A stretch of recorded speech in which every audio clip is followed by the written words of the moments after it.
Good afternoon.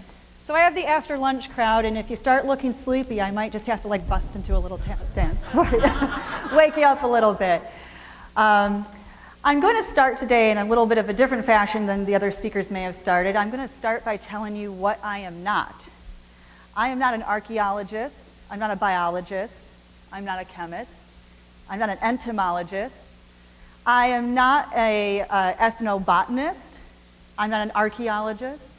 And I'm not a historian or a geologist. I'm not a meteorologist or a climate scientist. And I'm not an aeronautical engineer or an engineer of any stripe, although my father is. And I am not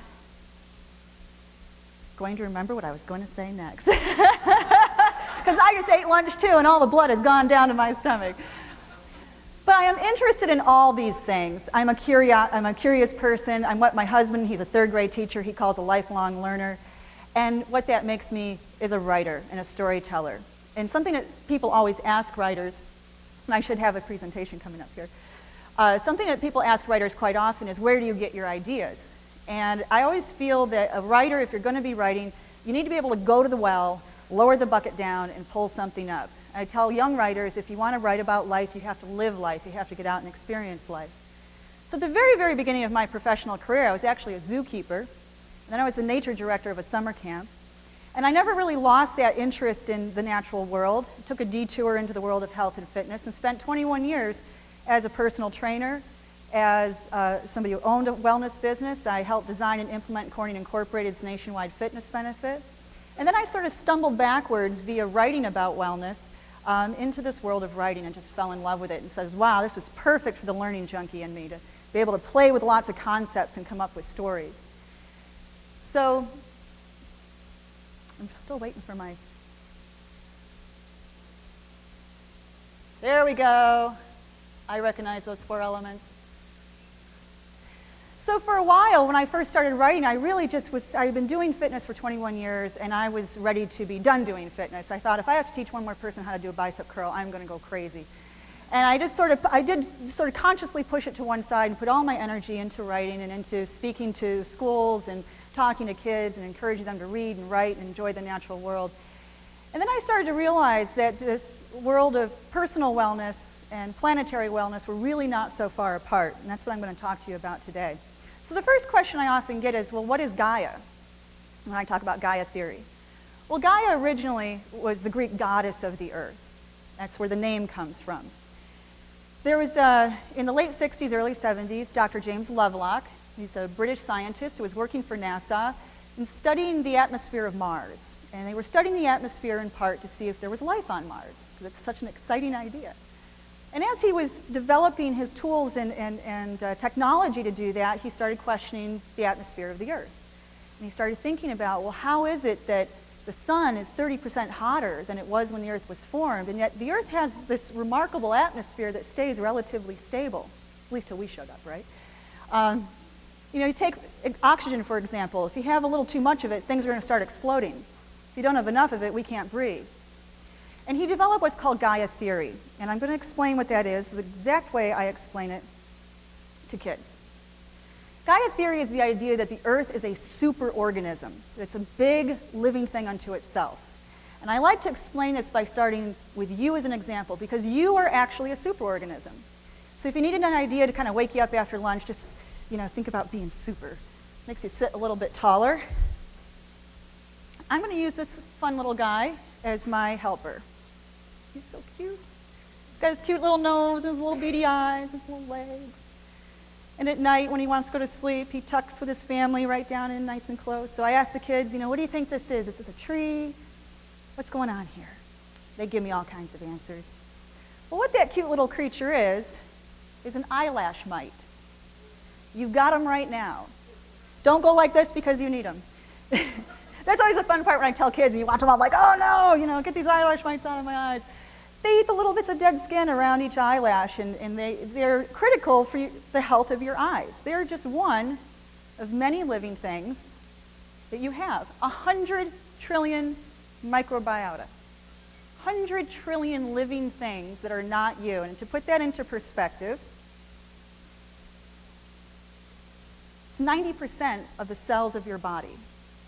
90% of the cells of your body are not you. Only 10% of the cells in your body have your DNA in them. So you're this walking collection of living things. You're this walking collection of creatures, of bacteria, of fungi. I was a zookeeper. See, I like this idea. So you're like a zookeeper. I mean, we all know that we're finding out more and more about just even the bacteria in our stomach and how it contributes to our health and well-being. We know that if things get out of balance and bacteria goes crazy, we get sick, right? So what does the body do? The body responds. The body starts to heat up, maybe to kill some of that bacteria. It has a fever. And so you, as a superorganism, along with all the other creatures in your body, are maintaining the conditions for life. And this is what the earth does. All the living creatures together, working together, life creating conditions for life. So you and Gaia actually have a lot in common. It's my niece and my mother. She's a therapist. I'm not one of those either. We know when we're born, we're really small, we get bigger, bones grow. By the time we get old, we've changed quite a bit. Our bodies change. And we also know now that the Earth's body, if you will, that the stuff that we like to think of as the Earth, the land masses, those have also moved and changed over time. And we get a reminder of that, of course, every time there's an earthquake, that this thing we think is so solid really isn't.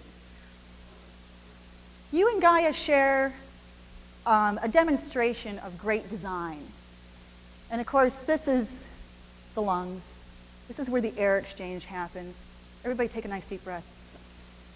And feel that wonderful design in action. And of course, we've seen that design out in nature as well. You want to exchange gases, this is a great way to do it. You and Gaia share some nice functionality. This is a river delta in Madagascar. And deltas, mangrove swamps, this is what filters the water as it returns to the sea. This is what cleans it out, gets it fresh again. And this is inside your kidney. It's performing a very similar function, scrubbing and cleaning, getting the blood ready to circulate around, a little bit purified. You and Gaia both have a circulatory system. You guys remember this from 8th grade science? The water cycle? Keeps cycling around. The water we drank today has been around an awfully long time. And the bathroom break you take later, you're just sending it back. And of course, we have these greater ocean currents, the 5 gyres. So I love this idea that we share this with the earth, these ways of functioning, and that the elements of the earth are constantly cycling in and out of us, and in and out of generations. I actually find great comfort in this idea. You know, there's nothing, in a sense, nothing new under the sun, right? What we have on the earth is here until somebody lands and gives us something else. So one of the easiest ways, I think, to start to really feel a connection with the earth is in the soil itself and in the food that we eat. And it turns out that there's actually something in the soil that literally can make you feel better. It's called Mycobacterium vacay. And I love the vacay because, you know, when we all go on vacation, we go on our vacay, we feel better. Turns out that this bacteria that's in the soil, you get it by getting your hands dirty, ups your levels of serotonin. They are finding that it's almost as effective as antidepressants. It improves memory. It improves learning in tests. So in our plasticized age where our food has been picked and washed and cut and wrapped for us, this is one of the things we're missing. And we wonder why our rates of depression are so high. We've developed as human beings in concert with the earth. We're meant to get our hands dirty when we're looking for food. So a lot of people think that I'm a vegetarian because I am interested in the natural world. I'm not. I don't eat a lot of meat. I eat very little. And I try to choose the meats that actually can improve the soil on which they are raised. And I'm going to kind of zip through these. I'm kind of glad I didn't do this before lunch. But, you know, we've discovered that in our quest for cheap food, fast food, that we are doing things not only to the animals, and that's a whole different discussion, but to the planet itself in terms of antibiotic resistance, methane, and our choices. And we were talking about choices earlier today, one of the speakers. Our choices have consequences. those 5 Gaias, when our choices sort of meet Gaia's systems, sometimes it doesn't work out so well. Those 5 Gaias are holding the plastics in the ocean. These are some wonderful photographs by Christopher Jordan taken on Midway Island, where the adult albatross see the colorful bits of plastic and feed it to their chicks.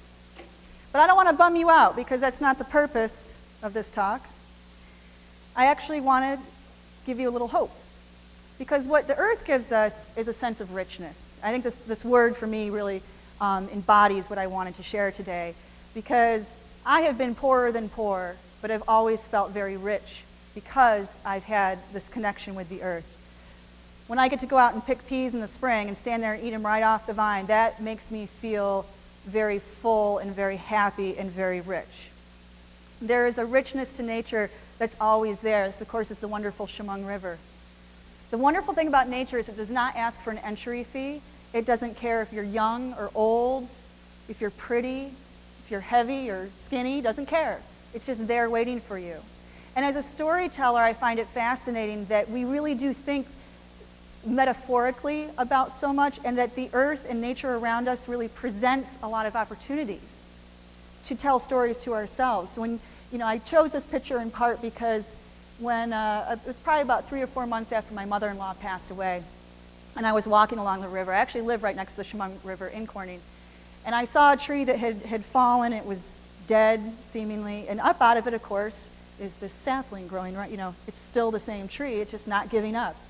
And I stood there and I thought a moment about my mother-in-law and all the wonderful things about her, a lot of her traits. And I realized, that her son, my husband, carries a lot of these traits along, taught and some of them genetic, but carries a lot of them along. And that tree gave me comfort, reminded me that although it seemed like an end for one thing, that the wonderfulness of this person was still being carried on. And that's just one example of how spending a little bit of time outdoors sometimes can give you a perspective or an answer that you may not have considered. Spending time outdoors is a great opportunity to make connections with your own family. I mean, really, how many of us go, "Hey, Mom, remember that time we went to the mall?" It's usually, "Remember that time we went backpacking in the Adirondacks?" I mean, that's one of my favorite childhood memories, is that week we spent in the Adirondacks. It's a great way to connect with community, because nature is all around us, whether we want to sort of think that, okay, Gaia theory, yes, no, regardless, we're all breathing the same air. We all live downstream. What we eat and put in our bodies will be returned to the earth. And our choices really do make a difference. So I'm glad that somebody spoke this morning about choices. I thought, oh, that's so great, because now I can kind of reference that when I talk. So I like the idea of Gaia. Of course, in my books, I fictionalize it. I give her consciousness. I turn her into a little talking otter. But for kids, it's great because now they have like a word to wrap around this whole big thing we call the earth and all the miracles that are embodied in it. You can just think of it as one single thing. Gaia, we're part of it. Every time we take a breath, we're part of it. Every time we have a drink of water, we're part of it. So I'm hoping that's a hopeful message for you today. Thank you very much.